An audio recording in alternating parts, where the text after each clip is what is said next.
Hello friends, welcome back to Hi-Inno channel. Hi-Inno சேனலில் இன்றைக்கி என்ன ரெசிபி பார்க்க போகிறோம் அப்படின்னா சிக்கன் வறுவல் தாங்க எப்படி செய்யுதுன்னு பார்க்க போகிறோம். ரொம்ப சூப்பரான டேஸ்ட்டில் ஒரு 15 மினிட்ஸில் எப்படி செய்கிறது அப்படிங்கிறத இன்றைக்கி இந்த வீடியோவில் உங்களோட நான் ஷேர் பண்ணியிருக்கேன். இல்லை வெங்காயம் தக்காளிலாம் எதுவுமே இல்லாமல் வீட்டில் இருக்கக்கூடிய பொருளை வச்சு சூப்பரான டேஸ்ட்டில் எப்படி செய்கிறது அப்படிங்கிறத சொல்லியிருக்கேன். வீடியோவை ஸ்கிப் பண்ணாமல் லாஸ்ட் வரைக்கும் பாருங்கள். இந்த சிக்கன் வறுவல் செய்கிறது எப்படின்னு பார்க்குறதுக்கு முன்னாடி Hi-Inno சேனலில் ஃபஸ்ட் டைம் பார்க்குறீங்க அப்படின்னா சப்ஸ்கிரைப் பண்ணிக்கோங்க. மறக்காம பக்கத்தில் இருக்க பெல் பட்டனில் ஆளுங்கிற ஆப்ஷனை கிளிக் பண்ணிக்கோங்க. சரி வாங்க ஃப்ரெண்ட்ஸ், இந்த சிக்கன் வறுவல் எப்படி செய்கிறது அப்படிங்கிறத பார்க்கலாம். இன்றைக்கி சிக்கன் வறுவல் வந்துட்டு நான் 1 சட்டியில் தான் செய்ய போகிறேன். சட்டின் ஃபஸ்ட்டு நல்லா சூடாயிட்டோம். சட்டி நல்லா சூடாயிடுச்சு. இப்போ இதில் வந்துட்டு சிக்கன் வறுவல் அப்படிங்கிறதுனால நான் ஒரு 3 டேபிள் ஸ்பூன் அளவுக்கு எண்ணெய் சேர்த்துக்கிறேன். எண்ணெய் நல்லா சூடாகட்டும். எண்ணெய் சூடானதுக்கு அப்புறமா இதில் 1 டேபிள் ஸ்பூன் அளவுக்கு இஞ்சி பூண்டு விழுது சேர்த்துக்கிறேன். இஞ்சி பூண்டு விழுது சேர்த்துட்டு அதனுடைய பச்சை வாசனை போகிற வரைக்கும் நல்லா வதக்கிக்க போகிறேன். இப்போ இஞ்சி பூண்டோட பச்சை வாசனை போயிடுச்சு. இதில் 2 கொத்து கருவேப்பிலை சேர்த்துக்கிறேன். இப்போ இதோட ஒவ்வொரு மசாலாவை நம்ம சேர்த்துக்கலாம். 1/2 டீஸ்பூன் அளவுக்கு மஞ்சத்தூள், இதில் வந்துட்டு 1 டீஸ்பூன் அளவுக்கு தனி மிளகாத்தூள் யூஸ் பண்ணியிருக்கேன். உங்களுக்கு காரத்துக்கு தகுந்த மாதிரி நீங்கள் அட்ஜஸ்ட் பண்ணிக்கோங்க. 2 டீஸ்பூன் அளவுக்கு மல்லித்தூள், 3/4 டீஸ்பூன் அளவுக்கு ஜீரகத்தூள், அதே 3/4 டீஸ்பூன் அளவுக்கு மிளகுத்தூள், 1 டீஸ்பூன் அளவுக்கு சோம்புத்தூள் அதாவது பெருஞ்சீரகத்தூள், 1 டீஸ்பூன் அளவுக்கு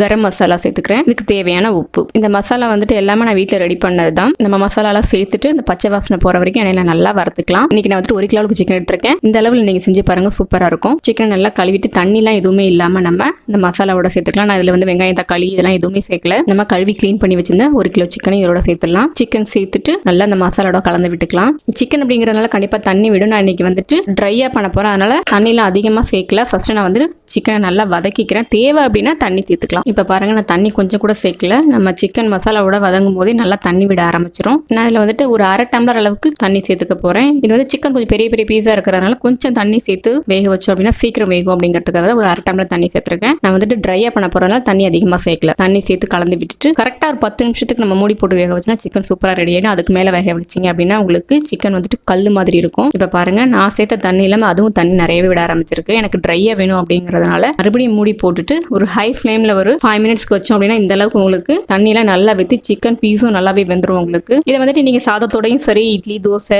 சப்பாத்தி கூடயும் சாப்பிட்டீங்கனாலும் ரொம்ப சூப்பரா இருக்கும். வெங்காயம் தக்காளிலாம் எதுவுமே இல்லாம காயும் சேர்க்கலாம். நம்ம ரொம்ப டேஸ்டியா இருக்கும். கண்டிப்பா ட்ரை பண்ணி. கடைசியா வந்துட்டு இதுல பாதி எலுமிச்சம்பழ ஜூஸ் புளிஞ்சு சேர்த்துட்டு கலந்து விட்டு நம்ம ஸ்டவ் ஆஃப் பண்ணிடலாம். நமக்கு அந்த சட்டியில செய்யறதுனால கொஞ்ச நேரத்துக்கு சூடு அதுலயே இருக்கும். லெமன் சேர்த்துட்டு ரொம்ப நேரம் கொதிக்க வச்சோன்னா கசப்பு டேஸ்ட் வந்துடும். அதனால லெமன் சேர்த்ததுக்கு அப்புறமா ஸ்டவ் ஆஃப் பண்ணிடுங்க. அந்த சூட்லயே வந்துட்டு அது உங்களுக்கு சிக்கனோட நல்லா கலந்துரும். அவ்வளவுதாங்க. ரொம்ப சிம்பிளா ஈஸியான இந்த சிக்கன் வறுவல் நீங்களும் ட்ரை பண்ணி பாருங்க. ரொம்ப சூப்பரா இருக்கும். கடைசியா வந்துட்டு பொடியான இருக்கிற கொத்தமல்லி தழையை தூவிட்டோம் அப்படின்னா ரொம்ப ஈஸியா டேஸ்டியான இந்த சிக்கன் வறுவல் வந்து ரெடி ஆயிட்டு இருக்கு. நீங்களும் வந்துட்டு செஞ்சு பாருங்க. செஞ்சு பார்த்துட்டு எப்படி இருந்தது அப்படிங்கிறத மறக்காம உங்களுடைய ஃபீட்பேக்கை கீழே இருக்கிற கமெண்ட் பாக்ஸ்ல கமெண்ட் பண்ணுங்க. இந்த வீடியோ பிடிச்சிருந்தா லைக் பண்ணுங்க, ஷேர் பண்ணுங்க. இன்னொரு சூப்பரான ஒரு ரெசிபியோட உங்களை மீட் பண்றேன். Thank you friends.